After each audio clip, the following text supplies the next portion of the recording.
Second thing is that in our urban areas, the two populations coming into the closest proximity are African Americans and Latinos.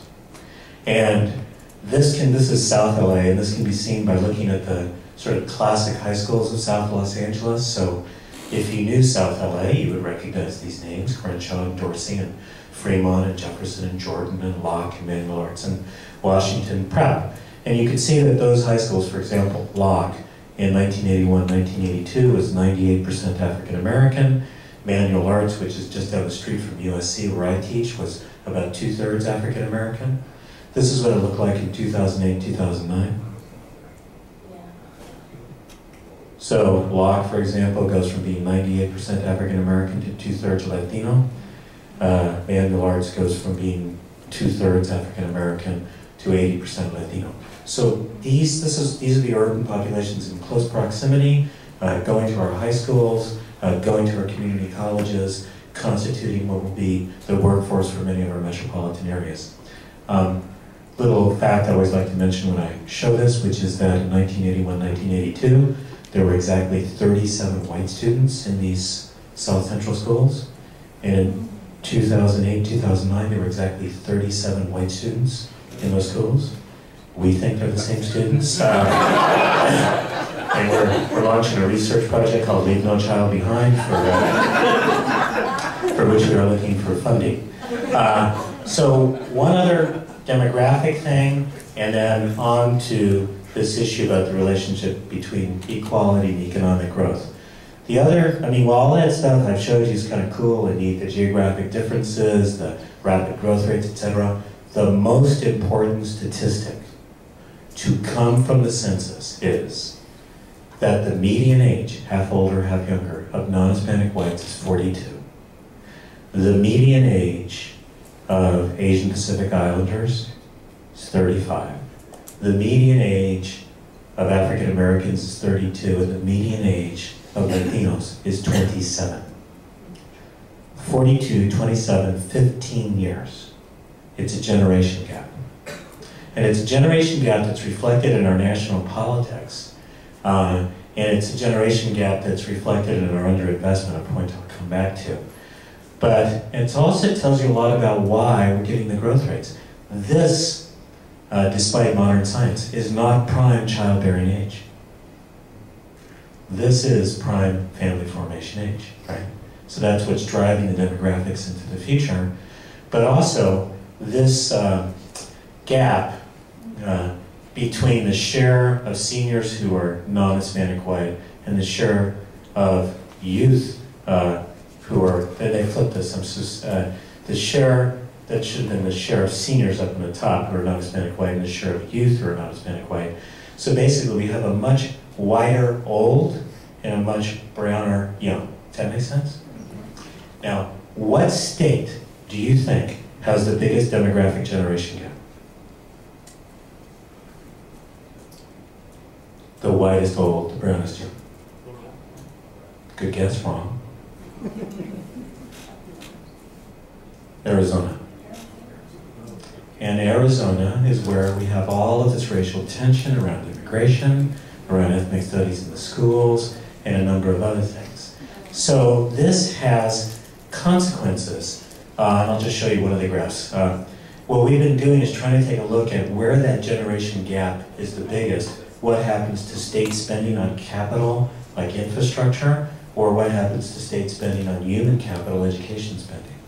And where the demographic generation gap is the biggest, what we tend to find out is that the spending on human capital is the lowest. And what we're beginning to argue, working with PolicyLink, is that these are situations in which the old are not seeing themselves in the young, and the will for public investment is eroding. Which is why the communicative and network and bringing people together work of regionalism is actually important for people to be able to see their common fate and why it makes sense to be able to be actually investing in one another. You know, what this reminds me of is, you know that famous sign from the Tea Party, "Keep your government hands off my Medicare"? Yeah. Right? Which people kind of laugh at because they, well, you know, it's a government program, right?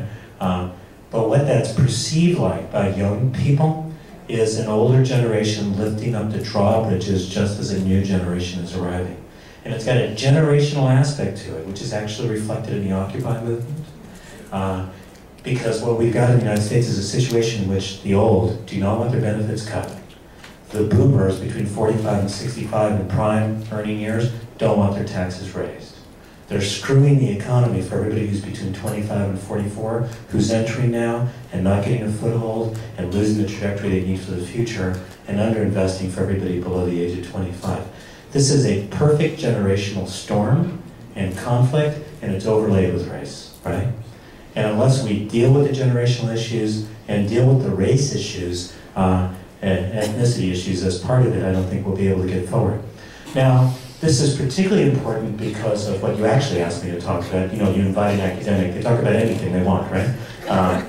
And they usually claim it was what you asked. I mean, this is what you're pointing to, which is the income distribution in the United States. This is the share of income going to the top 1% from 1917 to 2008, actually.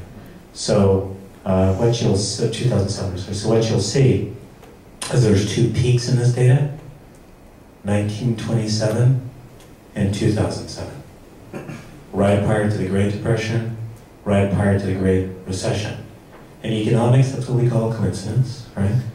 And I'll try to explain it in just a second. But I do want you to note something, which actually I've been showing this chart for like 2 years, and I didn't notice it until people got into Zuccotti Park. The group between the top 1% and 5%, their share of income went from about 12.5% in the early 70s to about 15%. So there was a distribution of income to that group below the top 1%. The share for those in the 5 to 10% basically is flatlined, right? And everybody below that has been reduced, right? Now, the increase here for the 1 to 5% of the distribution, that can be explained by technology, globalization, education, all the stuff we usually talk about, right?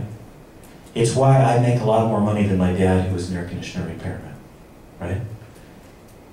This top 1% and their increase in the share of national income, that's not due to internationalization or globalization or anything else.